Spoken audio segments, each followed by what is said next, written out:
My friend Lisa sent me a headline today from CBR, and it was Return to Silent Hill is a rare video game movie that gets Silent Hill right. And I'd say it gets it right, all right. Right in the garbage! So last night, I saw Return to Silent Hill, and oh my god. I haven't been this bamboozled by a piece of media since I tried to watch Ghost World, but instead watched Cool World. Whatever preconceptions I had about this movie, whatever I thought it was going to be going in, I was so completely wrong. I started to feel that maybe something was up when the absolutely rancid review scores for the film started to come out. It is currently sitting at a 16% on Rotten Tomatoes with a 30% audience score. Literally the telltale meme of nobody liked that. And after seeing it, okay, first of all, I think when you're approaching any piece of media, you have to have some level of empathy, or at least trying to meet it halfway. And so what I would say, the film looks quite nice on occasion. Christoph Gans, he is a director who knows how to make films look a certain way, and I think some of the shots are like interesting and well composed. I would say that it never quite extends to shots like saying anything meaningful. For the most part, they just kind of look cool. I would also say that the monster design is actually pretty dope in places. The lying figure, this is like a different kind of lying figure. It's all spindly and like white and weird, but it actually looks like really genuinely creepy in a way that I've never seen that character look. And I would also say like the nurses, they got like contortionist dancers to come in and do their movements, and they're probably the best they've ever looked in a film.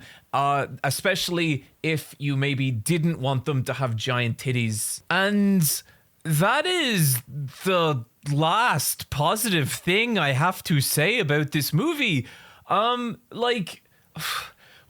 I saw this movie, I was really genuinely like, okay, I am not going to let this turn me into the frothing at the mouth gamer idiot complaining that his video game is ruined. And yet here we are. Okay, so the best way I could describe the tone of this movie, and like, I am not joking, as much as I would love to just like riff on this movie and make up a bunch of insane shit it does, I promise you everything I'm about to say actually happens. The film starts with James Sunderland sparking up a blunt, okay? That is the first thing that happens, and I'd say given the tone of the rest of this movie, that was apt. Basically, the James in this movie, he's the James we saw from the trailer, but like completely different. This is like the story of Silent Hill, but like replaced with another character, a cooler, hotter, angrier James.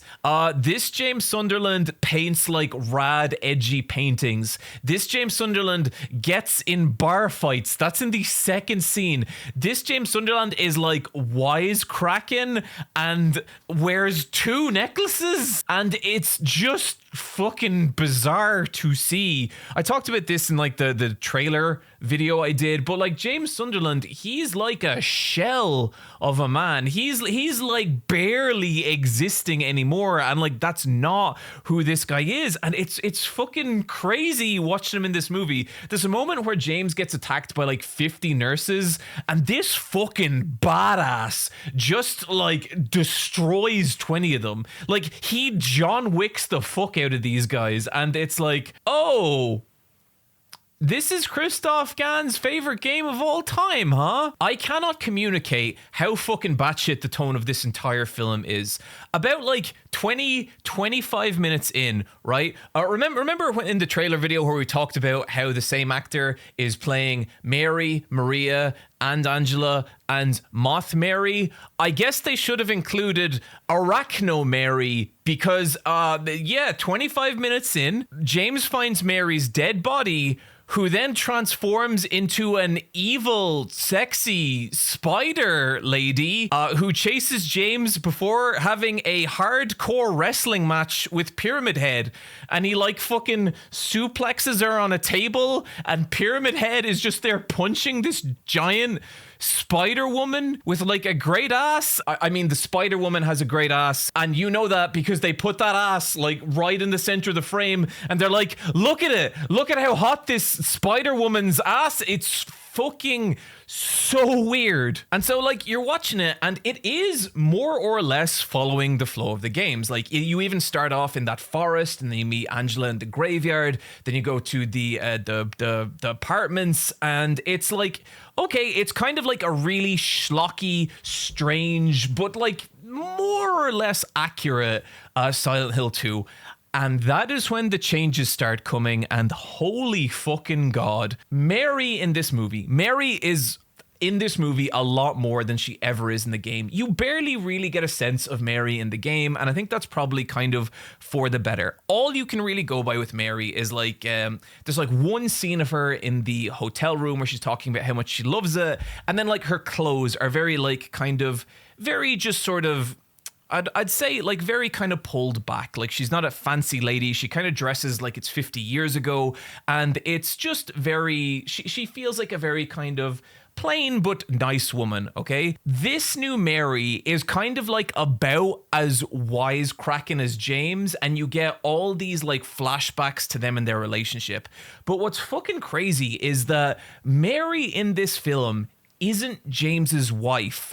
According to James, she's his kind of girlfriend. Like it's literally, they're not even together that long, and she doesn't get sick and die. Well, she does, but more on that later. James finds out that she's part of an evil cult who I kind of couldn't work out what was happening here. They feed her drugs and then eat her or eat her blood, and that's like their ritual. And that, and so James leaves her for that reason, which is like, okay, what the fuck are we, what about the sick, what, like, is this not a movie about grief? Yeah, so she something happens to her, we don't know what, and which causes James to return to Silent Hill. And it's there in the apartments that we meet Eddie, who is in the film for precisely one scene and serves absolutely no purpose. This performance from Eddie was fucking bizarre.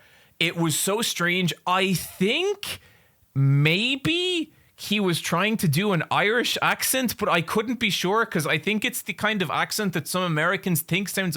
He calls James Jimmy Boy. I don't know. I don't know what the fuck that was about. And then he just disappears, and he's not in the film ever again. And so, you know, James is going through, and then finally we meet Maria. And I would say Maria's actress like looked well. I would say it's not more than like a very good cosplay. Like the film didn't put its own spin on it or anything, or like make it feel kind of authentic. Here's where like it really starts to come apart for me, because like the whole thing about Maria in Silent Hill 2, she is like the cooler, sexier version of Mary. She is the Mary that James secretly wanted, and she is like born from his like weird fucked up desires and his frustration with having this terminally ill wife. And it's like, it's an extremely like dark character, but like it's very kind of poignant because she is this fantasy. And then even in the, not the DLC, but like the content for the director's cut, Born from a Wish, they even explore that idea, like what it means to her, what this scenario looks like from her perspective. And like it's incredible, it's beautiful. But because they're after like cooling up Mary in this movie, basically Mary was already cool, and then Maria's in the movie for basically no reason at all. Like she's just kind of there. And like when she appears, James doesn't even say like, oh, you look like her, you look like, you know, my dead wife. She says it to him later. She's like, I see the way you look at me, I remind you of your dead wife. And it's not like this conflict between the two of them.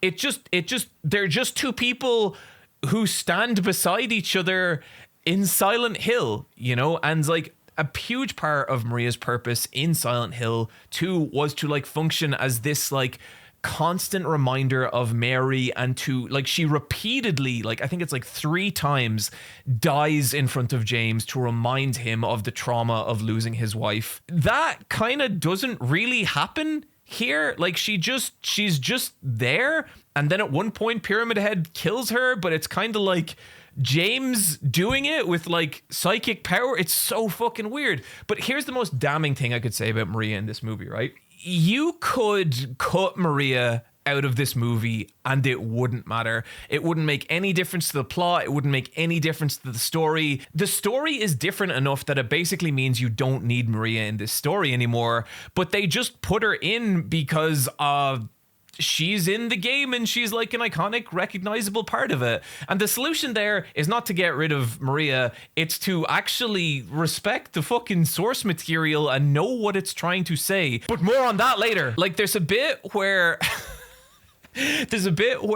James is like fucking bodying like 20 nurses, and one of them slips by him and like stabs Mary, and then like James comes in and saves her, and then he like looks at the stab wound and he's basically like, oh, bummer. Like, it's just the most like laid back, chilled reaction to this woman getting fatally stabbed in front of him, and it's just bizarre. I don't know what the fuck this movie is doing. Pyramid Head is also in this movie, and oh my god. Okay, so first of all, like the Pyramid Head looks kind of just sort of silly. Like, there's gears on the back of it, and it's just kind of ridiculous.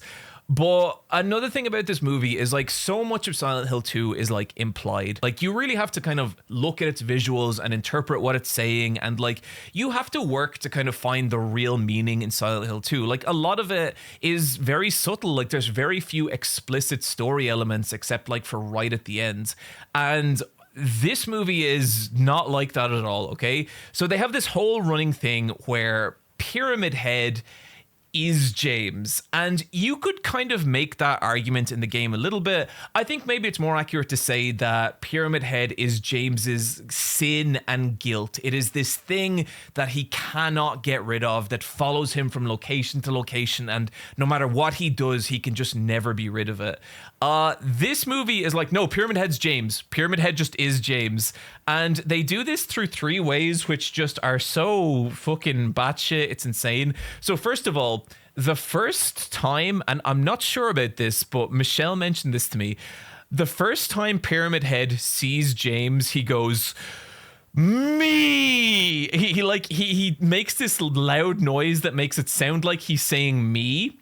Then we get this really bizarre camera zoom where we zoom in through the mask and can see that it's James's eye looking out at James. They do this twice, by the way. And then the third thing is one of James's like cool paintings when he's having like his freak out at the end of the movie is that he paints his own face and then paints a pyramid around it just in case we didn't see it, because subtext is for cowards. And look, this is all like, it's really, really silly. And I will say that up to a certain point with this movie, I was just kind of like, okay, look, I would have to be the insane one going into this to think that it's going to be like an accurate, respectful depiction of Silent Hill 2. And it's not that. 2/3 of this movie, I was like, okay, look, this is not a good movie, but like it's goofy and it's silly. And I love like goofy, schlocky horror movies. And I was having like a reasonably good time.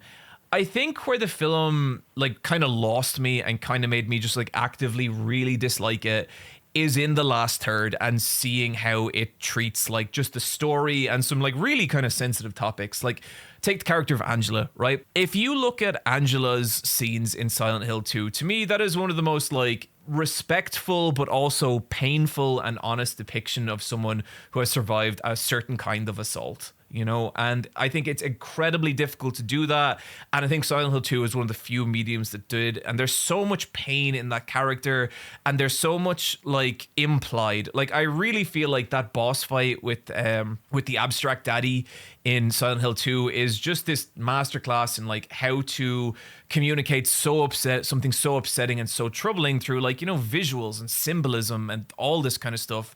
And then like she ends up being this just ultra like tragic character when like you technically save her from the abstract daddy, but you don't actually save her from anything because you can't fix someone else's trauma. And I love that character for that reason. So what they do in this movie is that they combine Mary, Laura, Maria, and Angela all into the one character, to the point that when we get to the abstract daddy, what they actually do is they superimpose Laura's. So the abstract daddy is this creature where if you look at it, it's like one character basically on top of another character in a bed with a sheet over them, but like it's all grotesque and monsterfied, and like it's kind of hard to see. Like it kind of looks like a fucking just weird thing when you see it at first, and then when you really like invest in it and read into it, it's like, oh shit, look, those are the shapes. In this movie, they superimpose Angela's head onto one of the creatures and her dad's head onto another, making what was like a subtle and beautiful and horrifying monster design just extremely explicit and just honestly like kind of fucking gross. Like it feels horrible. And then like James beats it and the monster just explodes with Angela.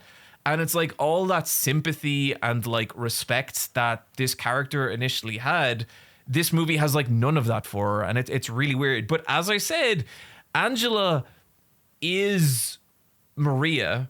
And so what it turns out is not only was she like the weird Jesus tortured figure of this cult, but her dad was also abusing her. And when James finds out about all this, he leaves her. And fucking hell, like I genuinely found this shit like really awful. I did not think this was good at all. But basically, the idea is that she is so damaged by her father and has been so poisoned by this cult that she asks James to kill her.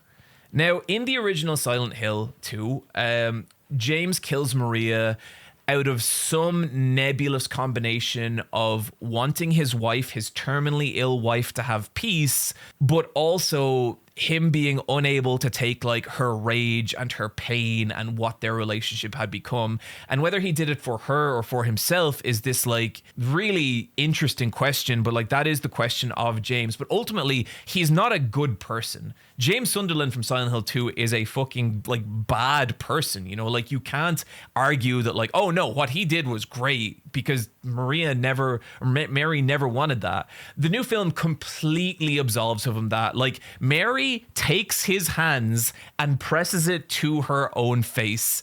And it's just like, what is this fucking movie even about anymore? Like, is this about grief? Is this about the absolute agony of watching someone you love's body break down? And like, how are you meant to take that on a human level? It's not. He leaves before she ever gets sick and basically just walks back into Silent Hill to curb stomp her. And that's his narrative in the movie.